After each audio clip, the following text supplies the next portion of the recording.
বাংলাদেশে খালি মুসলিমরা থাকে না, আজকে ভারতবর্ষেও কিন্তু পশ্চিমবঙ্গে তো মুসলিমরা থাকে। উপরে যে হিন্দুদের উপরে যে অত্যাচার সেটা আগামীতে আবার না হয়, হিন্দুরাও গর্জে উঠবে এবং হিন্দুরাও প্রতিবাদ করতে জানে। এই কারণে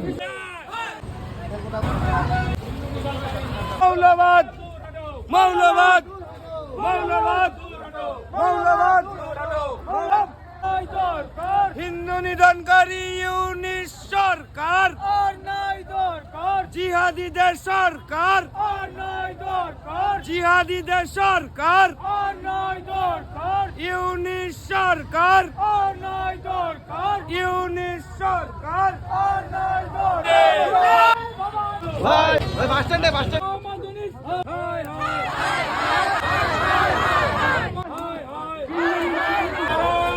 সরকারের কাছে আমাদের অনুরোধ এবং সেই উদ্দেশ্যে আজকে আমাদের এই প্রতিবাদী পদযাত্রা আজকে আমরা করেছি। আমরা চাই আমাদের হিন্দুরা সুস্থ হবে, শান্ত হবে, শান্তিতে বাসুক। প্রত্যেকটা মানুষের যেমন মানবাধিকার বলে যেমন একটা বিষয়বস্তু আছে, ঠিক একই রকমভাবে আমরা চাই যে আমরাও এতে সুস্থভাবে বাঁচতে পারি এবং আগামী দিনেও হলপ করে বলতে পারি এই রকমের আন্দোলন আরও বৃহত্তর আকারে গড়ে তুলব। শুধু দেশ নয়, শুধু ভারতবর্ষ নয়, সারা পৃথিবী জুড়ে গড়ে তুলব। ধন্যবাদ। এবং র্যালিটা খুব ভালোভাবে সফল হয়েছে। সমস্ত হ্যামিল্টনের পাবলিক এই অ্যানাউন্সমেন্টের ইয়েতে আর সোশ্যাল মিডিয়ার প্রচারেই সবাই আসছে এবং সুস্থভাবে আমাদের এই র্যালিটা আজকে শেষ। মশাল নিয়ে হাঁটলেন, প্রতিবাদ মশাল এটা একটা প্রতিবাদ যে আমাদের উপরে যে হিন্দুদের উপরে যে অত্যাচার সেটা আগামীতে আবার না হয়, হিন্দুরাও গর্জে উঠবে এবং হিন্দুরাও প্রতিবাদ করতে জানে। এই কারণে একটা মৃত্যু মিছিল নেমে আসছে। তারা কোনো সময় হিন্দু মহিলাদের রেপ করছে, তারপরে কোনো সময় দেখা যায় যে তাদের ঘর জ্বালিয়ে যাচ্ছে, তাদের গ্রাম জ্বালিয়ে দিচ্ছে।